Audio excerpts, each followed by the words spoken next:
This is the Healthcare Education Transformation Podcast, a podcast brought to you by two physical therapists devoted to helping physical therapists and other healthcare providers become better educators to patients, students, the community, and each other by interviewing prominent and passionate people within the realms of healthcare and education.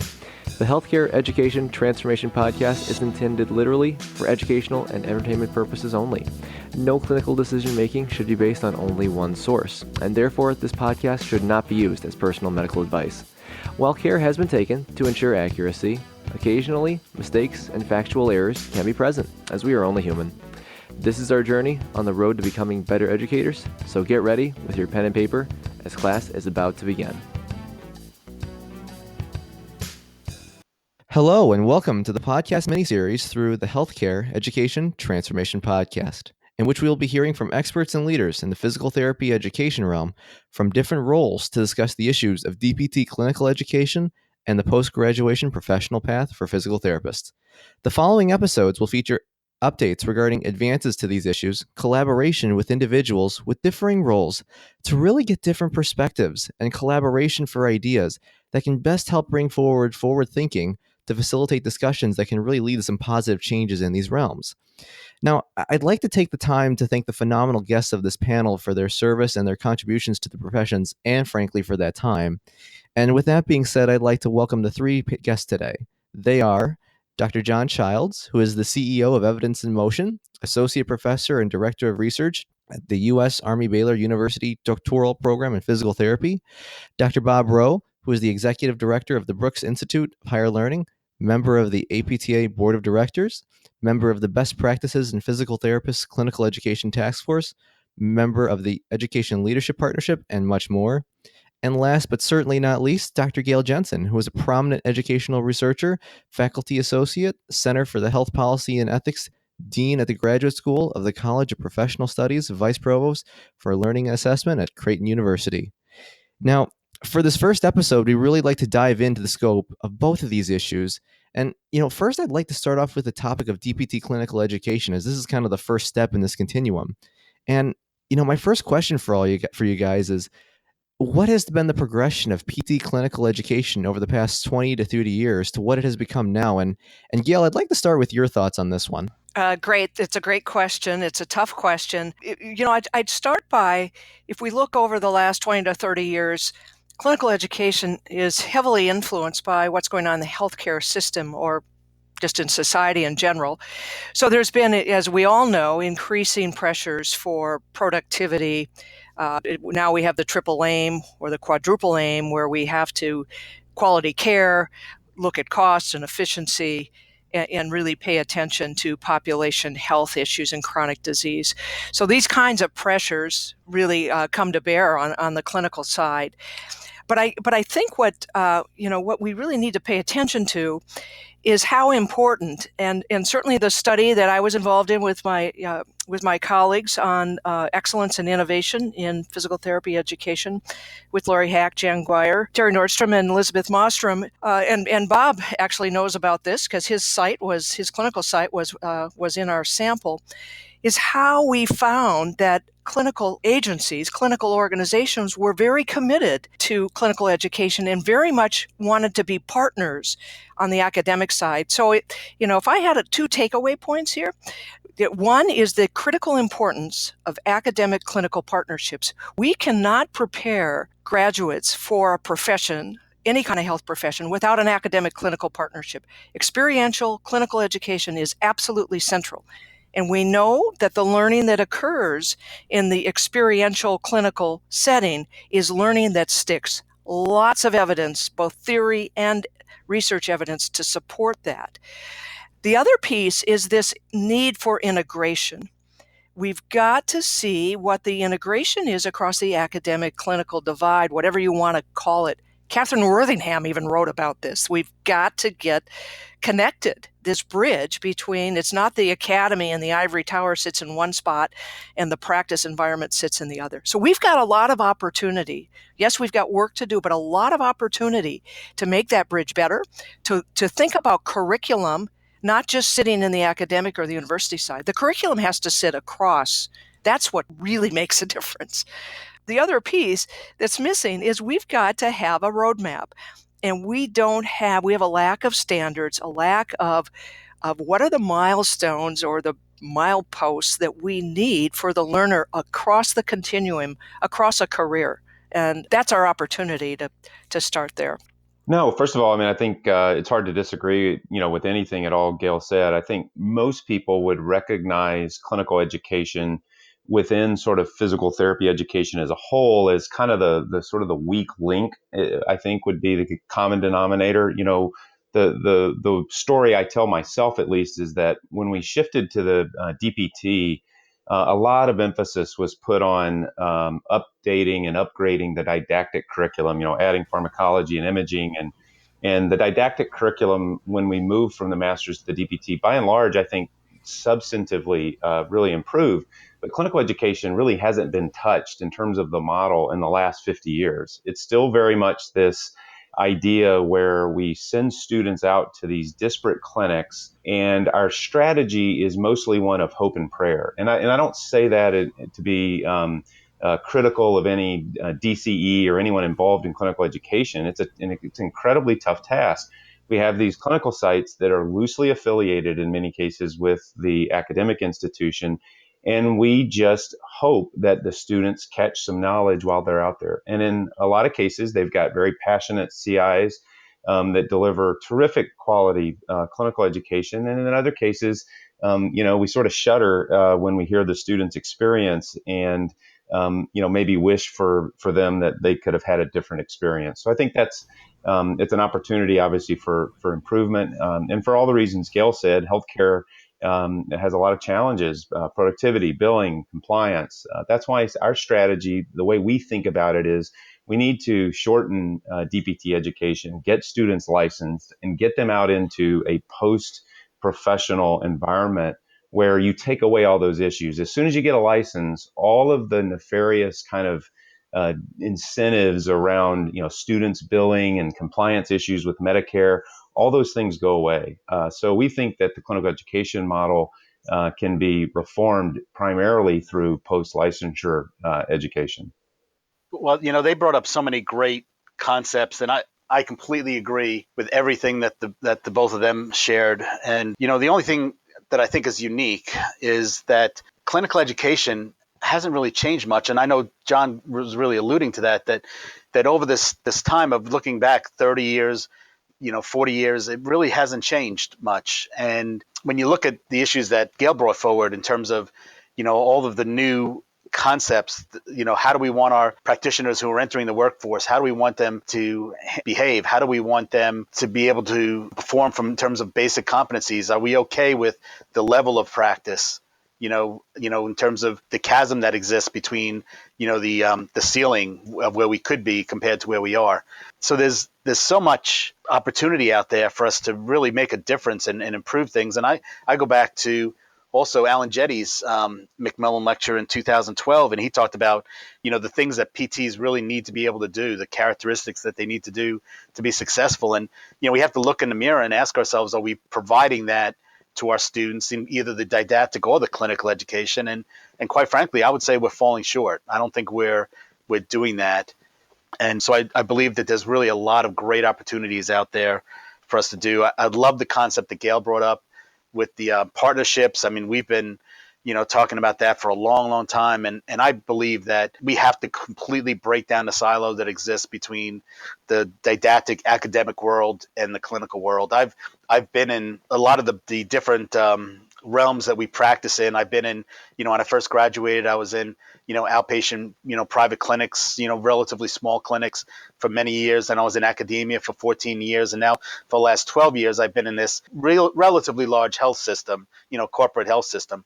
And so I've seen the perspective of all these different settings. And I'll tell you that we have to figure out a way to bridge that gap and create more partnerships, or this is not going to work. That's just my perspective and my opinion, that we can keep trying to do other things. We can keep trying to fix it with Band-Aids, but I never see it really improving if we don't figure out a way to connect the clinical world and the academic world. I'll push back just a little bit on, I think we've got to go back to the concept of integration.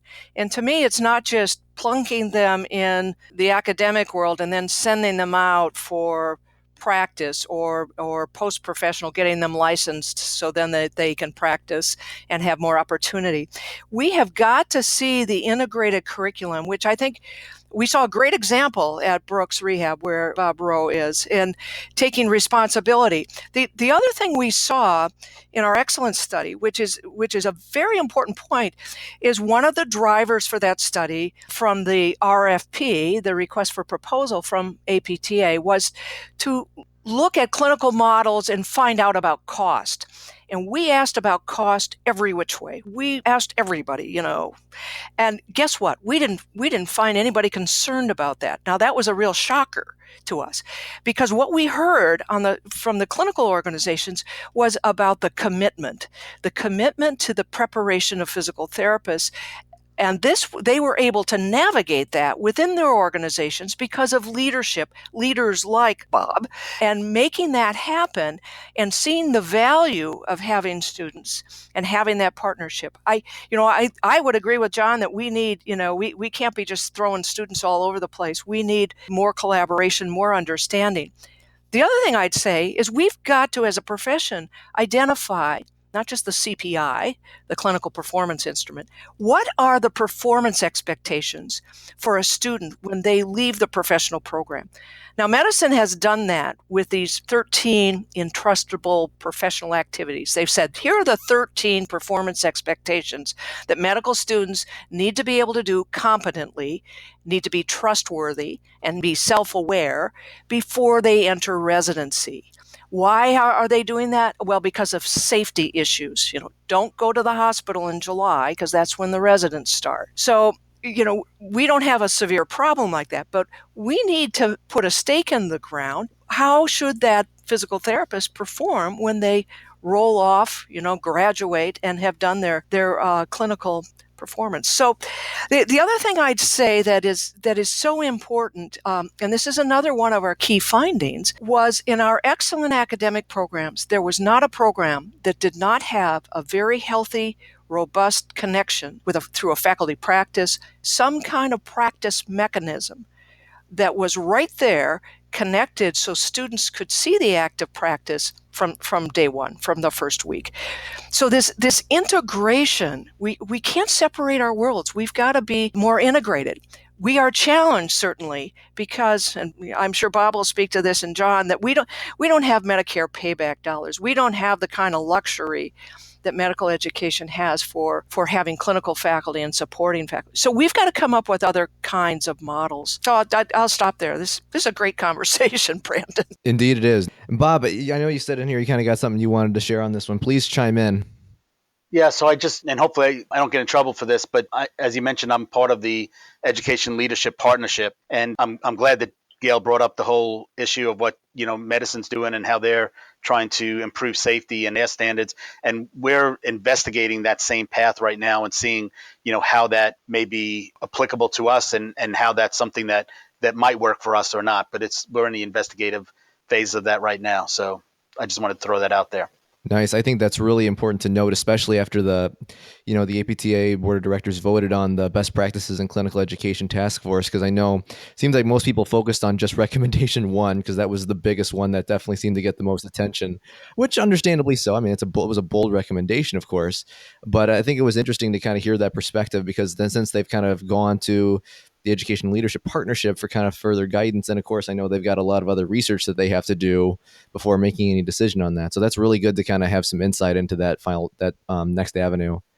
So guys, I'm going to modify the next question here just a little bit here, because I think you've answered my previously written question already. So I don't want to be redundant, but I'm going to reword it slightly differently to say, why do you each feel that these ideas that you guys have talked about to kind of improve clinical education overall, why do you guys feel that they're not overall changing? And John, I'd like to start with your take on this one. Well, I think, I sort of take the approach when you sort of survey just general sort of academic educators. And again, this is more anecdotal, but, there's a sentiment within DPT education that says nothing's really wrong. We have a, really robust applicant pool. We've got 6 or 7 highly qualified applicants for every seat that's available. Our students are graduating, they're getting jobs, they're getting licensed. And so really, what's the big deal? Financial aid still readily available. Yeah, students have a lot of debt, but, they're getting jobs 100% of the time. And, it may take them 15 years, but they'll eventually pay it off.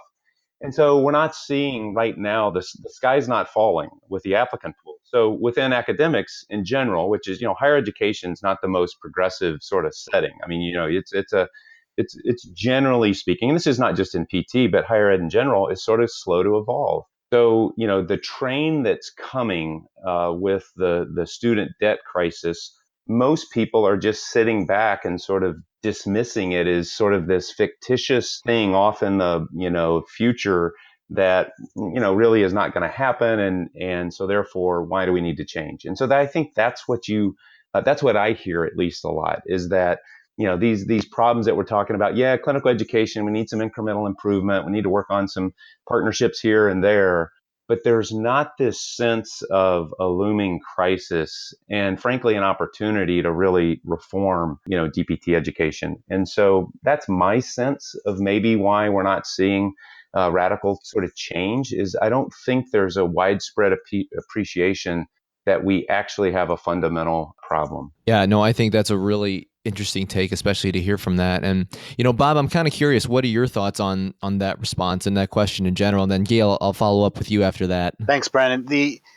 I couldn't agree more with John. I think he was spot on with that. The whole concept of, if you look at the world and just look at human nature, change is bad, and if things are comfortable and people are getting the results that they think are good, then why would we change it? And so I think there's a lot of truth in that. And that's unfortunately a lot of the mechanisms, because I think the problem is that people are using the wrong metrics. We're talking, Gail brought up the idea of competencies. We should be moving more towards competency measurements, for our PT students. And we should be looking at what is the ceiling, because right now the problem is we're not really looking to the ceiling. We're just looking for the minimum. And is that what we want, our family members to be treated by? Do we want, family members to be treated by somebody who's at the minimum basic scale, or do we want somebody who's at the maximum? I live in Florida, so there's a lot of people going back and forth throughout the year, and I get lots of calls one way or the other, either people coming down, snowbirds coming down, or when they go back home, people calling me and saying, hey, do you have a connection somewhere? And, I'm always trying to hook people up with, good physical therapists. And, when those people call me, they don't say, Bob, look, can you find an average therapist for me? Because I have my mom's moving back up to Michigan next week. And so I really like to get a really average PT. They always ask, who's the best PT that in this area? But yet, so when we want our family to be treated, we want the best person treating them. But when we are graduating our students, I don't know why we're not considering that. We always hang our hat on the fact that, yes, they're very safe and they're competent and they're not going to harm anybody and they're going to have positive outcomes. But let's really look at it seriously and say, where do they sit compared to the ceiling? If you said there's a percentage of what's the ceiling, what's the maximum scope of our practice level, and we said, okay, that's the ceiling. Where are the PT graduates coming out?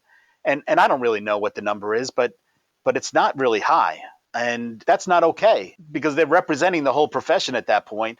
And I know this is kind of harsh, but they're representing the whole profession of physical therapy. And the people that go to them, if it's the patients, then those patients are learning really bad lessons that physical therapists aren't able to manage these conditions, or they can only manage them up to a certain point. The next group is the payers. So the payers thinking, why are we sending people to physical therapy when they're going to have to go get a procedure anyway? So we're just going to stop. We're going to skip the therapy in the future, and we're just going to send them to get a procedure. And then the other group is the referral sources, who look at it and say, well, why am I going to waste my time sending the therapy? Because I send them the therapy and then they come back, I have to do the procedure anyway. I'm just going to do the procedure. And after, if they need it, then I'm going to send them to therapy. So, I mean, we're teaching people really bad lessons and we're not gaining advocates for ourselves. And then we wonder, why is reimbursement so low? Well, it's because we're not doing a great job. Go around the country and ask the payers. They have really good data. We don't have data on ourselves, but the payers have great data on us in terms of, what our skill sets are and what our outcomes are and what our success rates are. And so based on that data, we're not doing a great job. And so, again, I think there's tremendous opportunity. John said a great job. They don't see the doom and gloom. I'm telling you from my seat, I see doom and gloom. I am very concerned that we are really hurting ourselves by not changing our educational patterns such that we're going to provide a higher level skill set to the people who are really entering the workforce. So whatever level that is, whether it's the professional who's just graduating from PT school and entering the workforce, or if it is post-professional at some point where they graduate and they go, for the most part, into a residency, and after the residency they enter the workforce, at some point we have to do something to increase the skill set of the individuals who are entering the workforce, because it's really damaging to us right now. I agree with both of you guys, and let me frame this in a systems way. One thing, playing off what Bob just said, is we have to, as a profession, really step up to the plate and take a societal look as what does society need from us, and that's all these comments that from both Bob and John reflect a kind of how we are not being responsive to society, starting with curriculum. Our curriculums should be designed to meet societal needs. So if you look at the demographics in the United States and across the world, in the aging population, we have to put out graduates who really can manage chronic disease and population health needs and understand social determinants in such a way that they can help promote and facilitate the health of the nation. And we got to get a hold of that. We need a much stronger foundation in understanding public health needs and what that means. I mean, there's lots of opportunity there. Higher ed, we've got to understand higher education. Our leaders do. This is just as Bob spoke very well about the insurance side and on the clinic side. The external forces in higher education right now. If you're a small private liberal arts college, what are you doing? You're starting health professions programs because that is your ticket to survival. If you look at the demographics of the 18 to 21-year-olds, they're going down, particularly in the Midwest and in the Northeast, not where the climate is warmer. But that means that these schools, in order to survive, they're starting nursing, PT, OT. We have a professional responsibility to develop accreditation standards, to develop resource kinds of needs where you can start a program that is the kind of quality program that will produce the graduate and have the access to other professions for the interprofessional needs that we need to deliver interprofessional education and collaborative care. That's not a four-year liberal arts school necessarily. There could be exceptions, but we've really got to up our game in terms of what that means. Another point on finance, we've got to understand what's going on in higher ed. The Reauthorization Act for higher education, which has not been touched since 1995, is on the docket. It looks like it might be moving to Congress with real possibility of being passed in May. It's called the Prosper Act. Within the Prosper Act are caps on loans, on student loan money. Now, what happens is the cap for graduate and professional students, not the medical school, pharmacy, public health, veterinary medicine, psychology, they're all in what's called the HEALS program. They're HEALS programs. That means that their cap is $238,000 in terms of borrowing. Our cap for PT, nursing, OT is about $150,000 because we're not considered a HEALS profession. It's old legislation, but we should be lobbying like crazy if we really care about this. Another point here is exactly what John said in terms of debt. That also is our responsibility in putting students out with a huge debt load. The AAMC meeting in the fall, the president of their board who gave a talk, and in her talk she said, how can we continue in medical education to have a student go 4 years of undergraduate, 4 years of medical school, and then on to residency?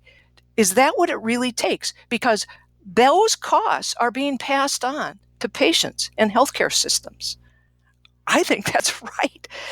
So we need a better understanding, too, as a profession, of our workforce distribution. That's also a societal need. Where do we need to put quality PT? I mean, there's so many important issues here that we need to take a hold of.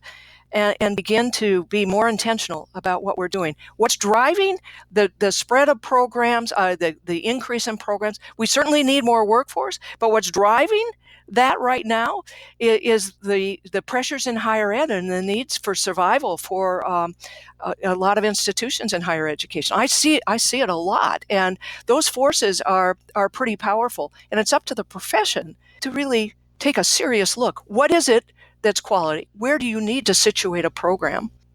And how do we respond to societal need? Because what goes up will come down.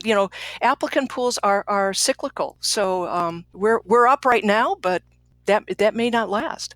What would happen with the Prosper Act is the cap would mean, because right now all the Title IV money, which that's student loan money, that's the federal title, comes. The Obama administration brought it into the federal government because the interest rates were all over the place.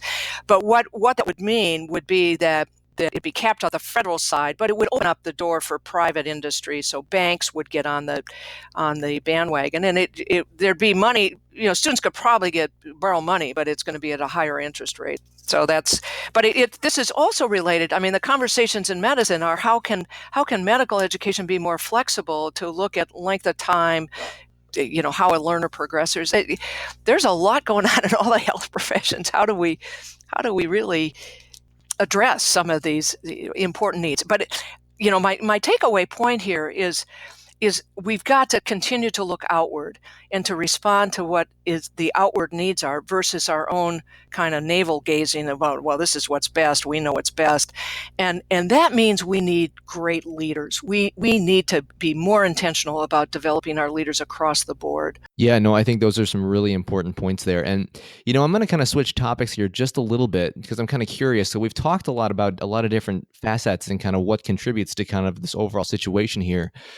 But to kind of get the perspective of kind of from the legal side, so what are some of the legal or overseeing boards that have a current role in DPT clinical education process? And, what specifically do you each believe is or are the overall biggest contributors to this problem? And how do you think it should be addressed? And Bob, I'll start with you for this one. Okay, thanks, Brandon. CAPT is the primary driver there in terms of overseeing, accreditation for the DPT programs. And interestingly enough, when I think about the barriers that exist out there, I don't see CAPT as being one of the largest. I mean, everything that we do can be better. Every organization has room for improvement. But when I think about, the modifications that I'm considering would be the really valuable, I don't see CAPT as being the barrier that's preventing me from doing some of the things that I would like to do, or some of the other things, other innovative, creative ideas that other people are trying to do. So, in terms of the other external barriers, I don't know. I would love to hear what Gail and John think, because I think the barriers are really more internal. I think that we're creating our own barriers, and the old saying that we're responsible for our own mistakes. So I don't feel comfortable blaming the regulatory world, for the problems that we're living in. Certainly you could point some fingers at reimbursement, payment, that we receive as physical therapists, and that drives so much of what we do. But again, I think that we're partly responsible for the problems that we have with payment as well, because we're working at the bottom of our scope instead of the top of our scope. So I'd love to hear what Gail and John think about this question. Yeah, John, go ahead and share your perspective, and then Gail will follow up after that one. Yeah, I mean, I think in terms of the barriers, Bob mentioned CAPT. We certainly it's not lost on probably anyone on the call. We're pursuing, partnerships with a number of schools and launching 2-year DPT programs, which, 5 years ago when we first started, was, just almost heresy. I mean, it was the hair on the back of the necks and the stones that were thrown. And I mean, it was just a personally rough time of my life. And it's working now. It's actually taking off, and there seems to be some, successful outcomes that are starting to happen. Other schools are starting to adopt it. Clearly, students are valuing, the shorter time to degree, and that's demonstrated by just an overwhelming applicant pool. The programs are hybrid, right? So that's a new kind of twist. And I bring up CAPT only because CAPTE hasn't been really the rate limiting barrier in that process. Now, certainly there's plenty of folks, I'm sure, on CAPTE that have opinions one way or the other about whether it's a good idea or a bad idea. But at the end of the day, the regulatory environment, in my perspective, is not really prohibiting innovative kinds of ideas. I think it's to Bob's point. I think we're sort of, in some cases, our own worst enemies by not being more sort of open-minded to different ways of doing things. So, I think the barriers are more internal. I would agree with Bob's comment on that. Yeah, my sense about that, I agree. I think we have kind of our own philosophical culture barriers that stop us. To the point about the different models for education, I'll come back to, I think the most important thing, without a doubt, that happens in professional education, and this doesn't matter if you're, in medical school or nursing school or pharmacy or PT or OT, is professional formation. So the 3 apprenticeships in professional education across all professions are, habits of head, what do you know? Habits of hand, how do you integrate your clinical skills with your knowledge? And habits of heart, what kind of moral foundation, what kind of person, and how do you see your profession and your professional obligation? And the Carnegie studies across law, medicine, nursing, engineering, and clergy really were very, very critical about the professional formation. And to me, I tell this to students, it does make a difference where you go to school. I'd be a very different physical therapist if I had gone to a university, a public university, versus what I got at Stanford. In terms of my own formation and how I saw my career and my obligation to society, those things are hardwired into the faculty, how the faculty think, how the faculty interact, how they challenge you, and how they set you on a learning trajectory. So I think there's a difference. I think we already have tremendous variation in the quality of DPT education. But I would say when you look at how graduates, where they go in their careers, it makes a difference where you go to school. Because of the formation kinds of things, it's not about I have this kind of knowledge and this kind of skill. It's not that. It's how you continue to learn. It's that formational kind of thing. Those elements last a career, and that comes from that very important implicit curriculum. The implicit curriculum is long-lasting. The explicit curriculum changes all the time.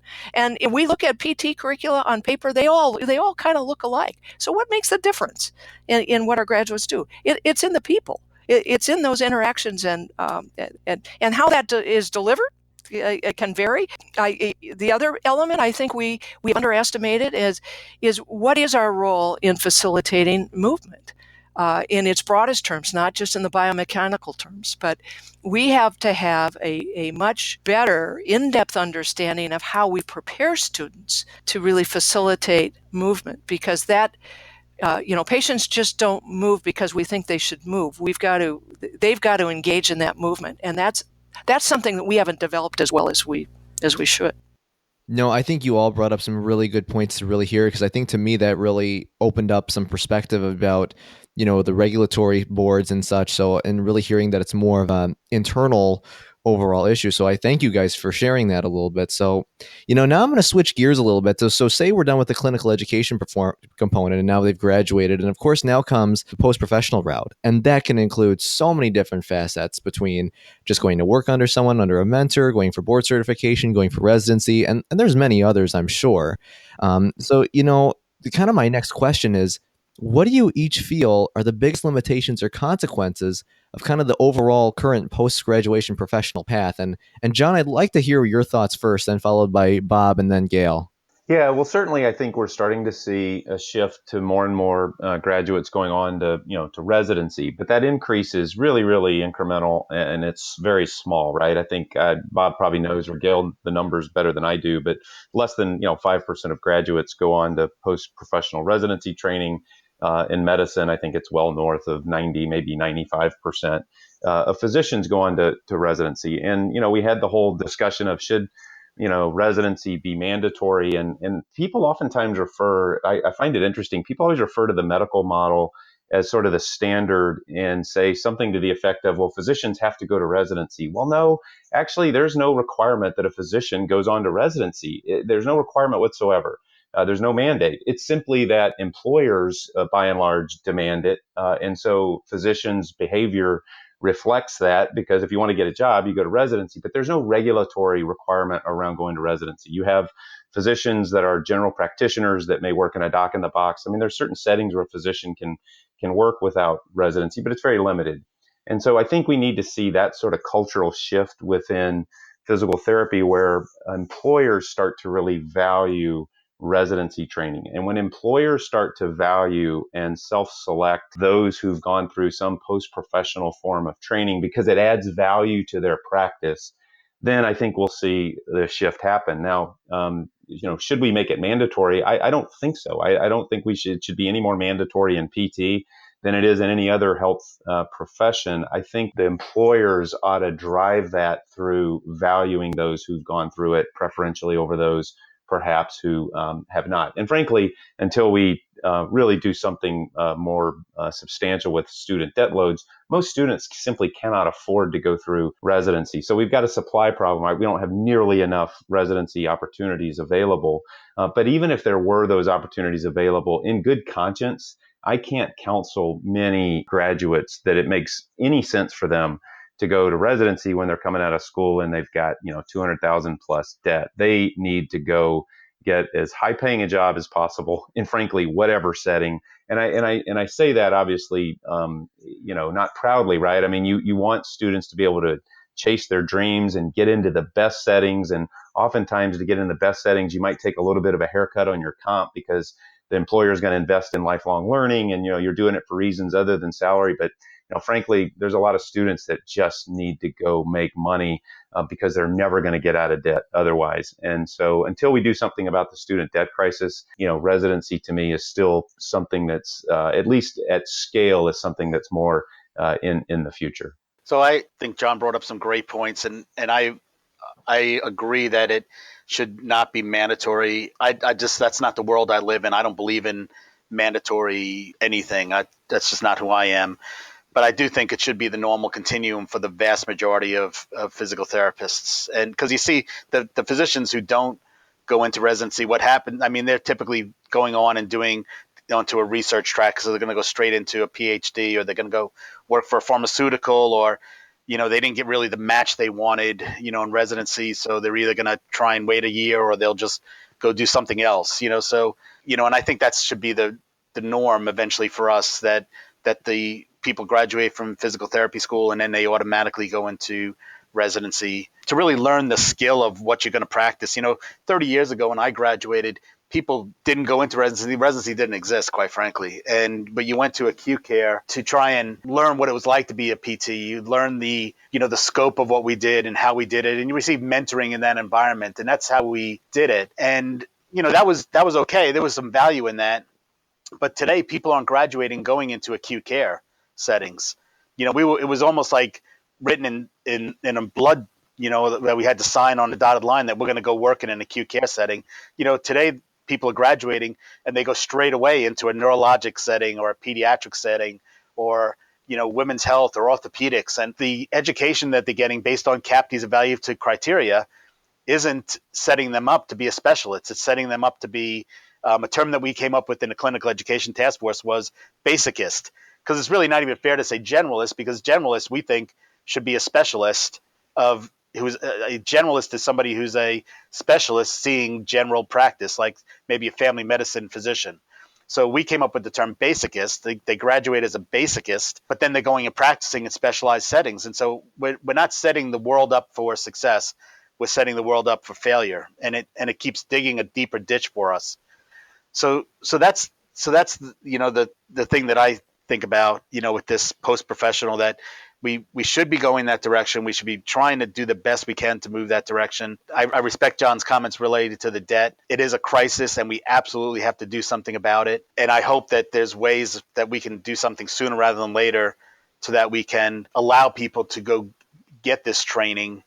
The other thing that I'll add, the other point that I want to talk about, is all of the information we have relative to the value of residency is all anecdotal today. We have very little. There's a little bit, but it's not very robust, and we really got to do a better job of collecting data on the value of residency, because I think people that are entrenched in it, that see it every day, the people that have gone through it, clearly see the differences in their practice pattern compared to people practicing in the same clinic who didn't go through it.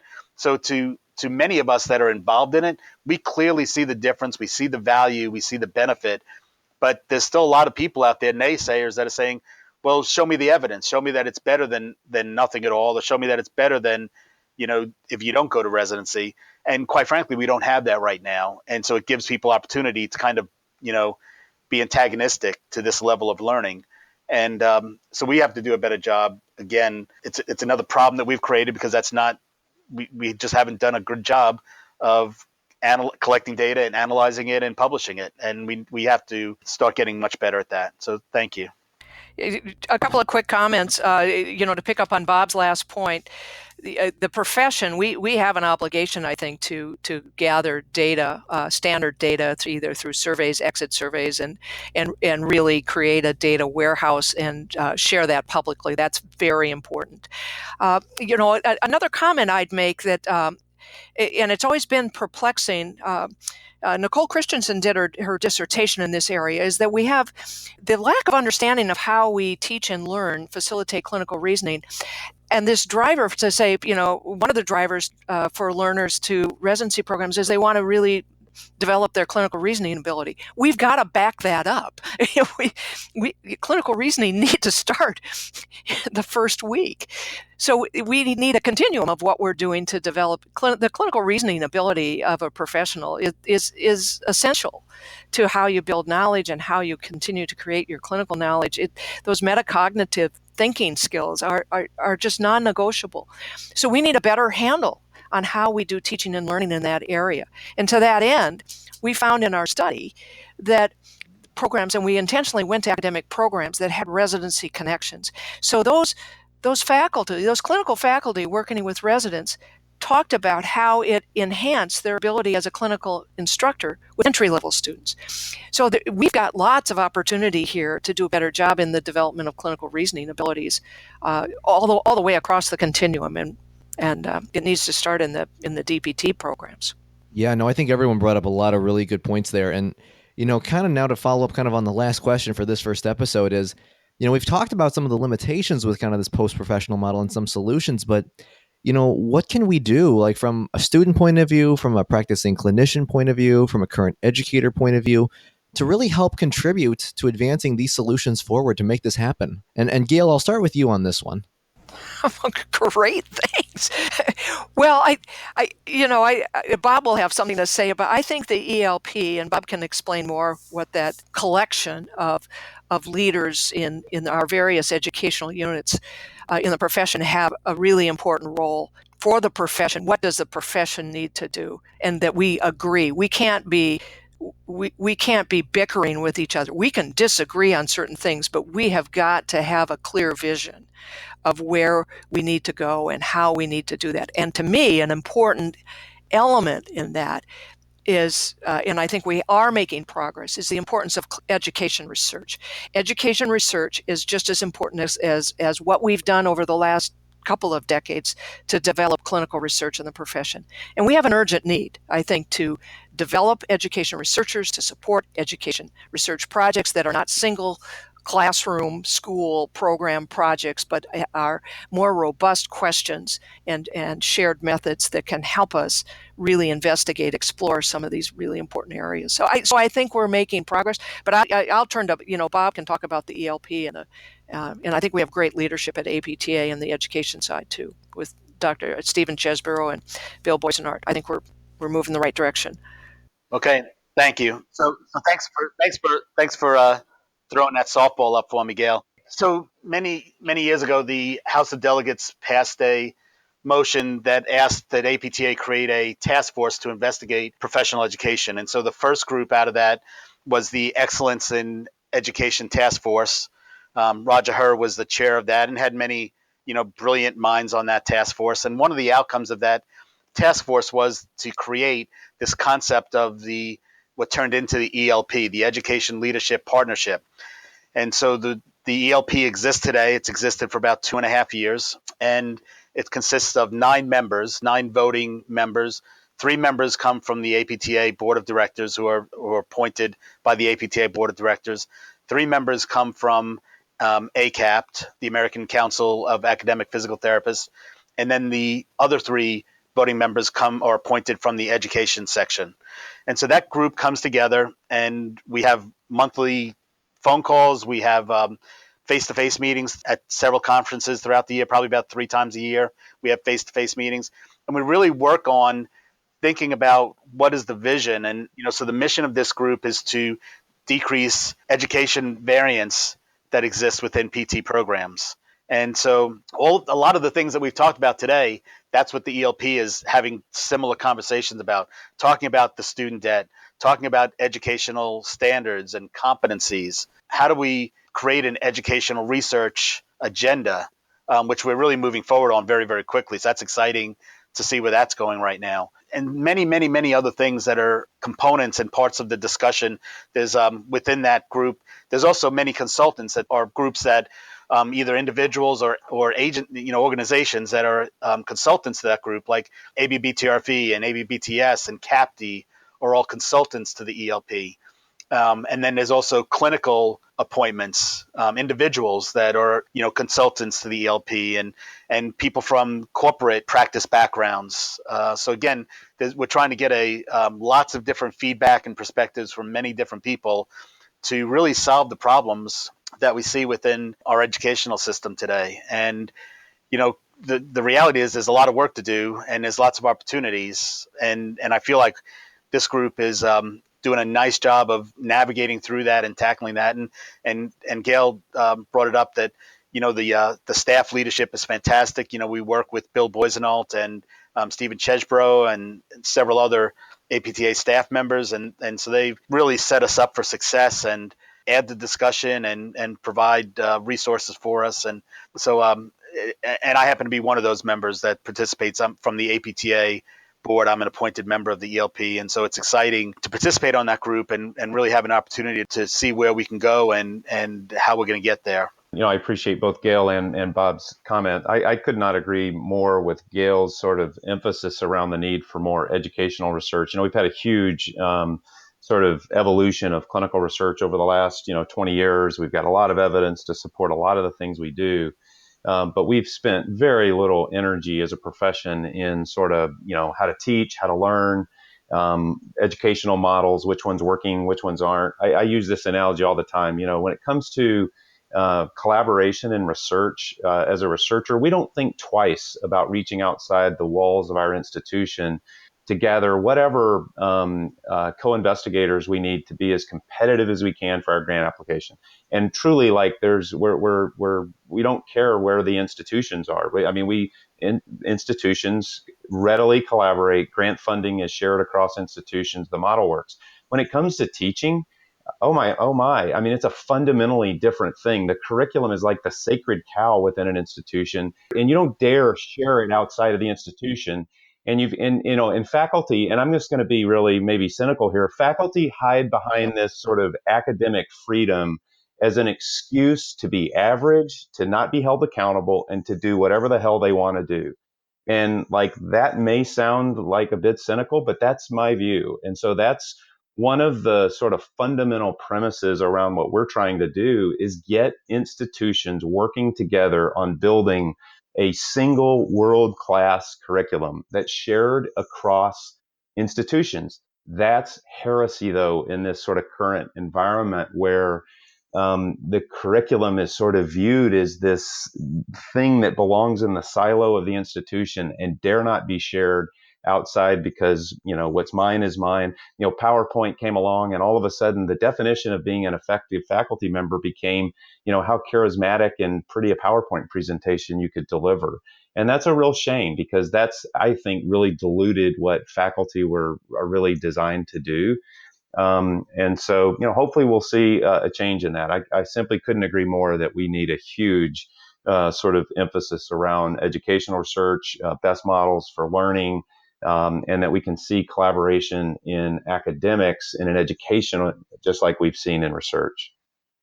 I'd like just to make a comment to John's comments. I agree in part. I would say that this also links back to the comments we had about what are the performance standards. So we have to be driven not by necessarily content or curriculum, but we need to think about curriculum. We need to be driven by outcomes. So what are those? And it's not just knowledge. So what are those performance standards, whether you want to call them EPAs or whatever, that really represent entry into practice? Because that's the combination of the apprenticeships of the head, the hand, and the heart. So we've got to be able to describe those, and that's important.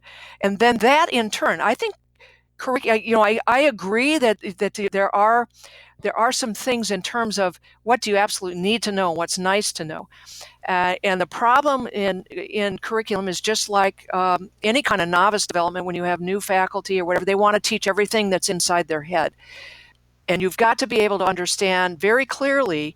We know that expert teachers teach less content. So think about that. There's very strong evidence in the education research literature that the more mastery you have as a teacher, the less content you teach. Why? Because you understand the learning goals that are essential for whatever area you're teaching. And you know exactly how you want to get the learner there. So so I think, yes, there is an absolute need for us to have a clear understanding of what the platform is. But then curricula are going to vary in terms of philosophy, and that philosophy is the collective energy that's in the across the faculty in terms of beliefs and values. So, and the institutional piece to that.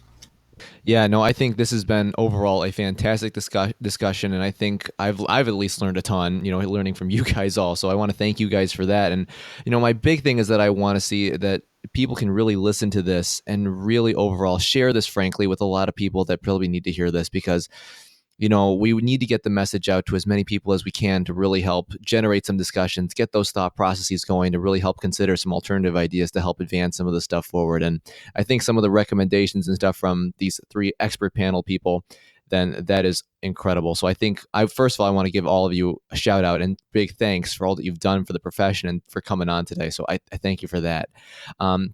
So to kind of preview the next episode that we're going to be going through more is going to focus more on kind of the updates in regards to kind of this process. So kind of coming back and kind of seeing where are we at from an education and research side, where are we at within the ELP side with kind of working towards these things, where are we looking at from, the residency fellowship program perspective in terms of some of these things, just to really kind of get an overall progression of this path, because it is a progressional path in working into these issues. So guys, before we wrap up, are there any final comments that you guys have, and where can people find you guys online if they want to reach you? I'm just Gail Jensen at Creighton.edu. I don't tweet, so but I'm on my email all the time. It's either G Jensen or Gail Jensen at Creighton.edu. Well, my email is robert.rowe at Brooks Health. That's BROOKS health.org, or on Twitter at RROWE62. Yeah, this is John. You can, on social media, I'm Childs JD, so my last name, CHILDS, J as in John, D as in David. And then email John, JOHN, at EIMPT.com. Awesome, everyone. Well, thank you so much for your time and efforts, and we'll speak to you next time. Thank you for attending class today, and we hope that you learned something and gained value from the content. If you'd like to schedule office hours with us, feel free to add us on Twitter at HET Podcast, on Instagram, HET Podcast, on Facebook, the Healthcare Education Transformation Podcast, and the homepage, healthcareeducationtransformationpodcast.com. And for those of you following along in the syllabus, extra credit can be obtained by liking us, sharing us, and leaving a review. Let's continue our journey up Mount Educational Success as lifelong learners.